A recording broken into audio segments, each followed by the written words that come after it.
What's up, fam? It's your boy Craig, man. Look, we in today's video going to talk about the housing market. And matter of fact, CNBC Closing Bell did an interview with the president of Zillow, Susan Daimler, where she gave her takes on what's going on in the housing market and even gave us a little insight on whether you should be considering buying or even selling your home in this type of environment that we're currently sitting in. Hey, I'm gonna give you my reaction to the interview, and we're gonna talk about a couple of details here and there. Hey, we're gonna lock in and talk about it right now. But before we do that, hey, definitely consider using my link for Webull, where you get you 2 free stocks when you use my link. Or if you want to be in the option plays like me, hey, consider using my link for Robinhood too, so you can get down with the option plays like I do. Hey, without further ado, let's get directly to the point of why you're here. We also know people have been waiting for certainty about their jobs.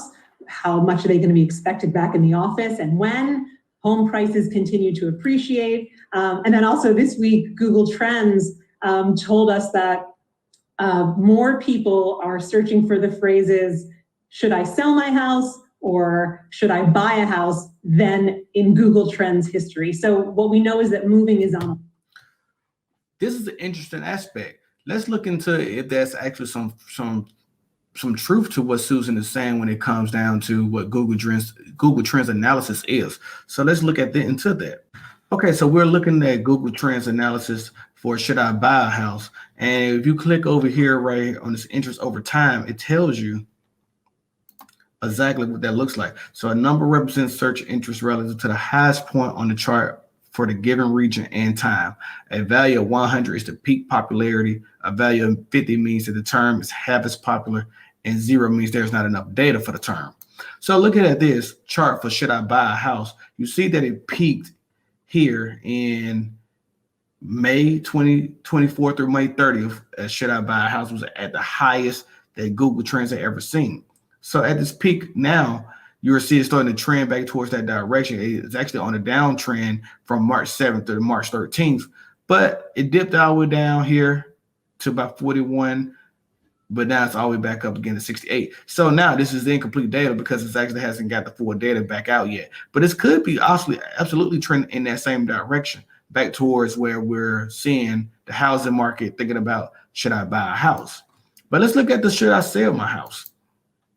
Well, when you're looking at the sell my house, you see that the highest trajectory of this stock, this type of housing, was back on June 14th through June 20th. And then again on August 9th to August 15th. But look at this trajectory now. It's actually trending towards 100 from April 4th to April 10th, which gives us a real good snapshot of what people are thinking about what's going on in the housing market. That housing prices are getting so inflated right now that people are considering, hey, I just need to sell my house at this point in time because it's no telling what's going to happen with the market later on in the year, in which it could lead to housing bubble inflation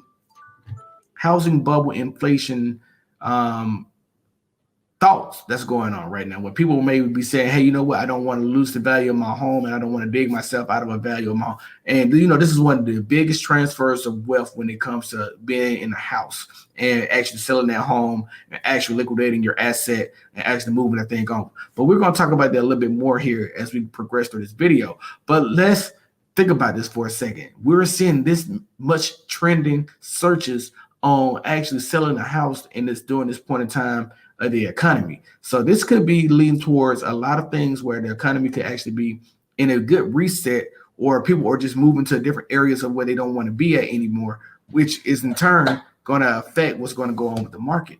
So let's just see what else Susan has to say and actually figure out what's really going on here. Where are we on the sort of deurbanization trend that clearly was at play for a lot of last year? Do you think that's peaked?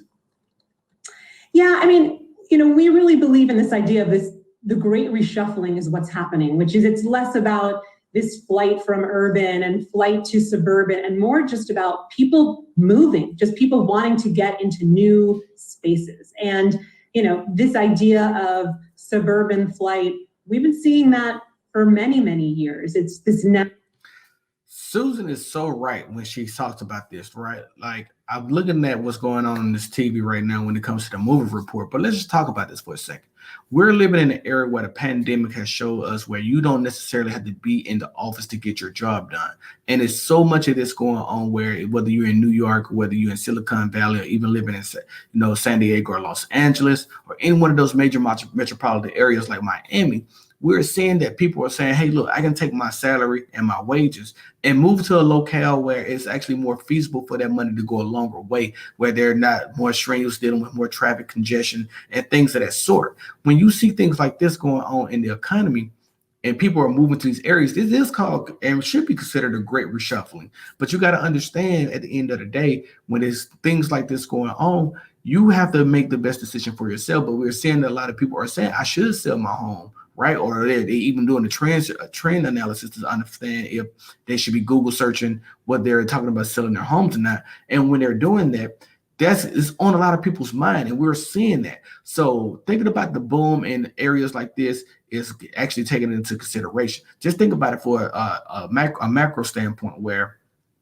we've seen Tesla CEO Elon Musk sell all his properties, and now he's living in an apartment or living in a condo in Austin, Texas, where he doesn't even have the asset of a home anymore, and looking to set up headquarters in Austin, which has been rumored for so long. So things like this are showing that you don't necessarily have to be where you want to be. You just need to be where you need to work. You just need to be where you want to survive and live at, and live your life at the same time as providing a means to a method to help a business actually grow. So this is actually phenomenal information that we have here. Like she said, a lot of good things here. Like, we talked about this list right now that we're looking at when it comes to New York, Los Angeles, San Francisco, and Chicago, being at the height of people moving out of those locations. But this is also the biggest pieces of the economy where a lot of people's wages are overwhelmingly increasingly higher because of the high cost of living to stay in those areas. So these are all things that's been taken into consideration. Because of Zoom and Microsoft Teams, we're seeing software like that push us to the point where now it's under consideration that you never have to come back to the office again.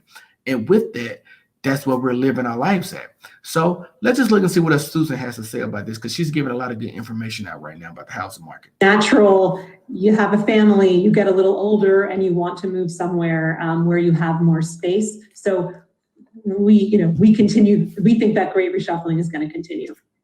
But prices are rising quickly, Susan. So isn't that going to eventually at some point impact affordability and start to hurt the demand?